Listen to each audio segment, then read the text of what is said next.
this is ShuffleMate, smart selection for teachers that can be used in our classes.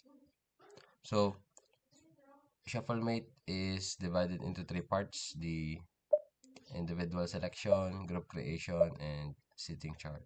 But mainly, ginagamit po or main focus po ng app is for individual selection. Anyways, uh, in this side po, makikita natin, we can add class and import our students. Okay, so let's try to add class muna.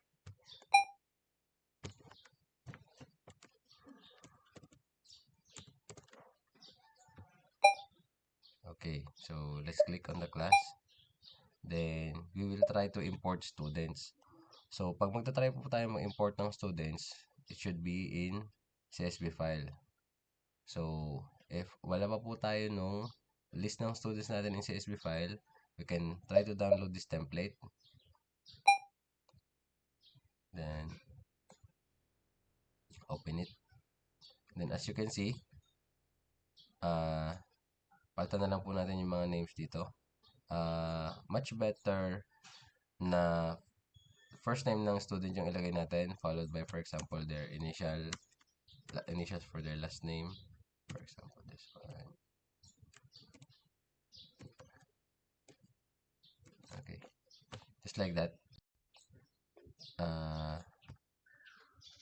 Mas okay po siya dahil kadalasan yung ibang students may magkakaparehas ng apelyido. So, hindi natin sila ma-distinguish ng ayos ng walang initials na kasama. So, in case na hindi sila magdugtong dun sa app, lagyan nyo na lang ng underscore para magkadugtong sila. Okay. So, if napuno na po natin to ng list ng students natin, I also prefer na alphabetical. So, if we will download the file again, is ika-copy paste na lang yung data. I will tell you later. So, much better just copy and paste your class list in your class record para madali pong mag-transfer ng scores later on. So, if you have this file already, so let's say nakagawa na tayo, just save it and then click to upload. So, let's say this one. Now, my class is uploaded already. So, I have a total of 28 students. This is just an example. And available 28 students. So, supposedly, ito po ay mababawasan later on pag tayo ay nag-individual selection na. So, let's try the individual selection first. So, we have the class list here or the class pool. We have here the start selection button. So, we can start selecting students. So, mostly ginagamit sa recitation. So, let's try.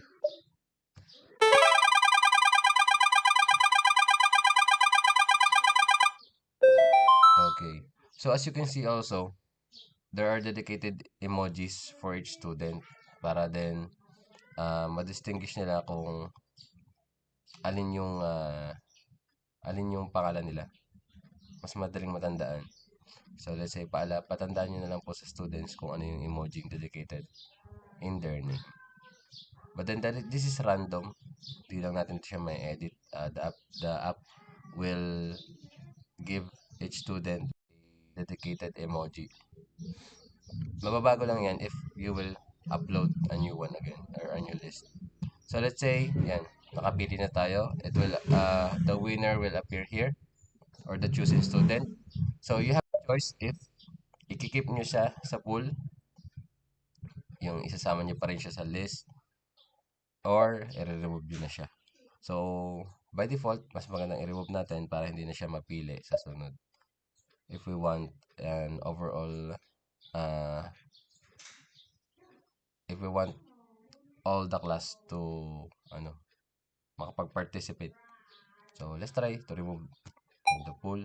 And then, after, pwede tayong maglagay ng performance rating or pwede po tayong mag-grade. So, we have 5 stars here, which this one is if absent, needs improvement, satisfactory, good, and excellent. Okay, so lagay tayo ng grade for example. Nakasagot na si student, say good. Then we can put notes here. Let's say it's optional. Hindi naman nating palagi yung kailangan maglagay. Like for example, gusto nyo ang grade ay because it will in the list ito ay mag-appear na 1 2 3 4 5, but if you want to put your own score, like for example this is 40 for me, then say save grade. You also have an option to skip grading. It's up to you. Okay, so as you can see, nabawasan po yung available. So over 28 students, 27 na lang. Then 1 selected. So makikita naman natin yung status dito sa full status. You can also reset this, pero for the sake of the demonstration, tuloy na natin. Siguro mga 5 students ito. Okay. So, grade. So, it's optional naman ang notes, pero tagin na natin. One more.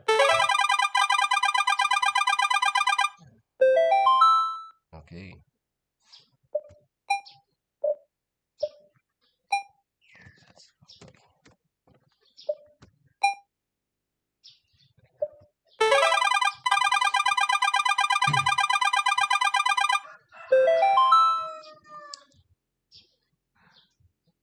There's a good way din na may notes kasi for example the student needs improvement,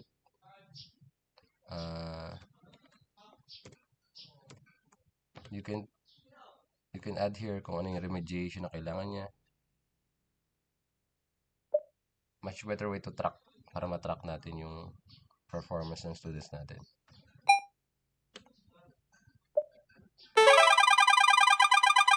Last one. Okay. Excellent. Save grade. Okay. So for example, the class ended already and you want to harvest the data that you gathered from the recitation. You go to the dashboard and as you can see, meron pa rin tayong status dito. 28 students, selected is 5. Excuse me. Average rating is 3.8. So kagandahan dito may average rating tayo. Makikita natin yung overall performance ng class. Then graded student is 5. So we also have here the rating distribution. Kung ilan na po nakakuha ng mataas na score.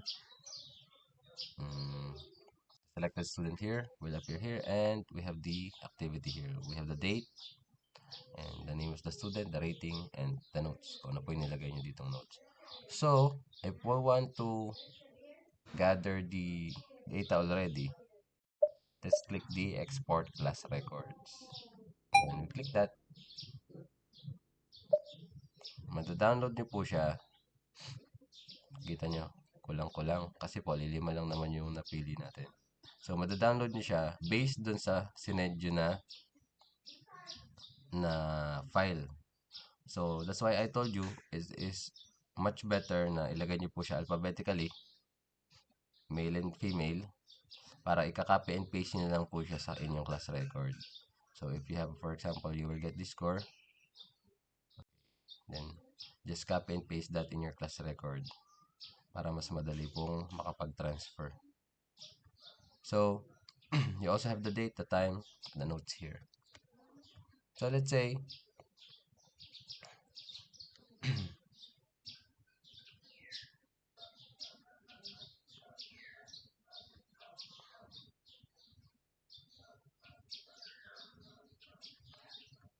save na naman siya.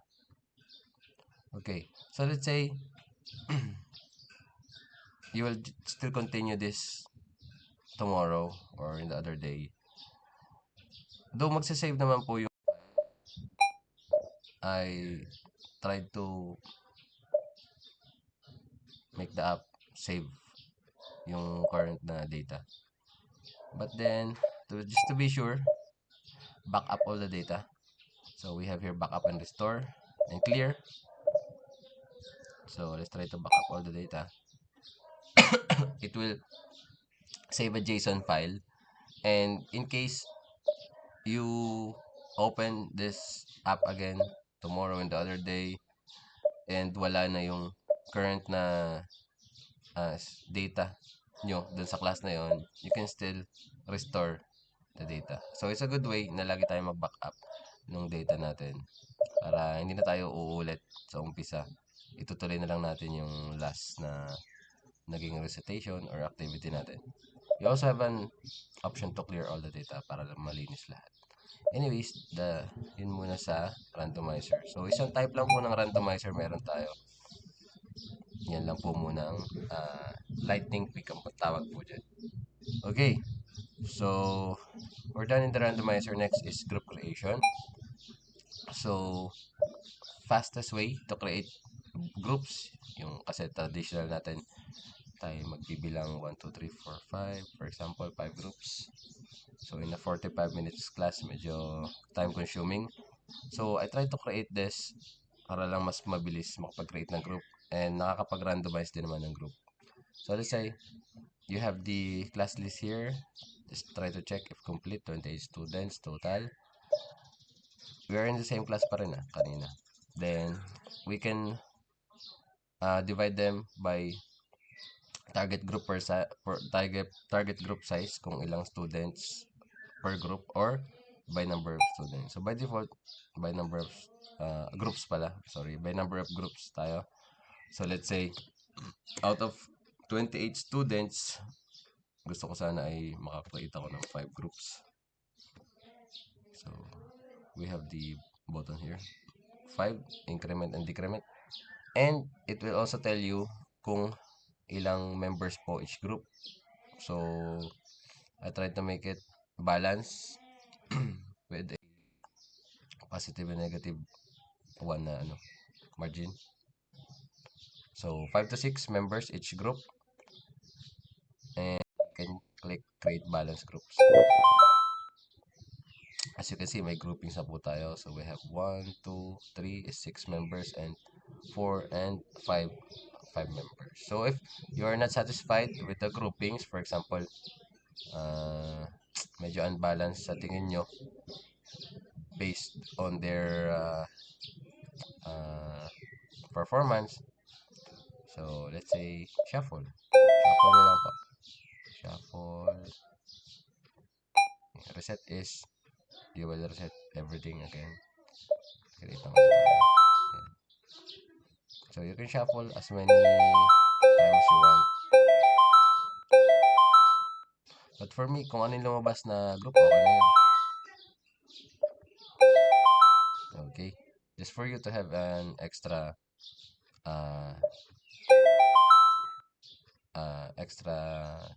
time to manage. Para ma-manage yun ng ayos yung yung class. Okay. So, that's it for group creation. Yun lang naman yun. Para lang mabilis makapag-create ng groupings. Okay po. Now, you can also copy this. Copy and paste it on your PowerPoint or your Excel file. Or you can also take a screenshot of this. Madali lang naman siya yung screenshot. I-minimize nyo lang. Control plus and control minus. Minimize or maximize. Okay. Now, let's go to seating chart, sorry. Seating arrangement. Yan. We have here, in the same class pa rin tayo. Seating arrangement is for us to quickly arrange our students based on our desired seating arrangement. So we have here a user interface for classroom. So ito, ayusin ko lang to. Classroom entrance should be here on the side pag dito sa atin in the Philippines. And we have the teacher's desk. So para alam natin kung alin yung front, alin yung back. So ito yung front, ito yung back, syempre. Then we have the the columns right here and the rows dito sa side na to. So, columns, itong pababa. And then rows is itong from side. Para po ma-edit natin, just go to grid settings. So, ang sabi dito, 0 of 24 seats occupied. 4 students won't fit. Okay, kasi yung chairs natin is kulang. So, para po madagdagan, for example, yung classroom nyo is meron pa namang isang row. So, tayo isa pang row. Yan. So, total we have 6 columns, 5 rows, and the 28 students can already occupy kasi parang 30 ito. Then, let's try to click shuffle seats. And then automatic, meron na pong seating arrangement. You can still shuffle the seats if you are not satisfied. For now, hindi po nadadrag. I will still update this app. Gusto ko sana yung nadadrag yung students para mas madali kong ma-manage. But then, it's a good way. For example, every day you want each student to have different seats. Yan. So, madali po tayong mag-ayos. You just present this on the screen, on the TV, and si students na yung pumunta dun sa upuan nila. Okay?